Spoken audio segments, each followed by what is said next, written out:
জানি না, আমি কিচ্ছু বুঝতে পারছি না। নিজেটা সন্দেহ করছি না, সেটাই হয়েছে। মেয়ে কোনোভাবে এখানে চলে এসছে। এমনকি ডাক্তার সানার আমাকে পর্যন্ত বলছে মৌলিকে যে রেগুলার ব্লাড দেয় সেই ডোনার এসে ওনার ব্লাড দিচ্ছে। সর্বনাশ! কি হলো? নীলের মা যে বলে দিয়েছিল আর একদিন তো রক্ত দিলে ও মারা যাবে।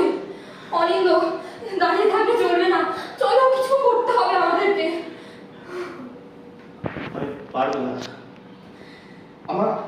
আমার হাত পা ঠান্ডা হয়ে আছে, বিশ্বাস করো।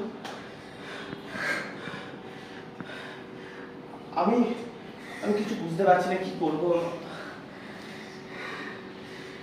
আমার না এই অবস্থায় শরীরটাকে টেনে নিয়ে গিয়ে ওখানে কি ঘটছে দেখতে যাওয়াটা সম্ভব না। তুমি না অনিন্দ, এরকম করো না। আমি আর পাচ্ছি না। অনিন্দ, এরকম করো না। আমার মনে হয় কিছু একটা ভুল হচ্ছে ওখানে, আমাদের গিয়ে দেখতে হবে। অনিন্দ, ও কি করে হাসপাতালে চলে আসতে পারে? প্লিজ অনিন্দ, এরকম দাঁড়িয়ে থেকো না, চলো চলো অনিন্দ।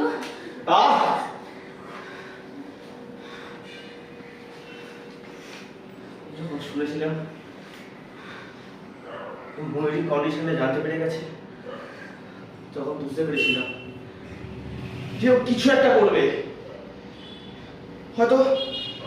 হয়তো শরীর খারাপ করবে, বা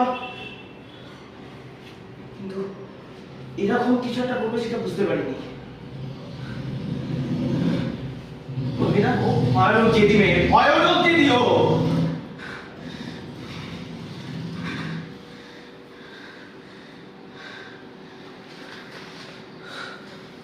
বলবিতা, শেষ পর্যন্ত কি আমাদের এইটাই ভাগ্যে লেখা ছিল? দুটো মেয়েকে একসঙ্গে আমাদের নিতে যাওয়া যাবে? না না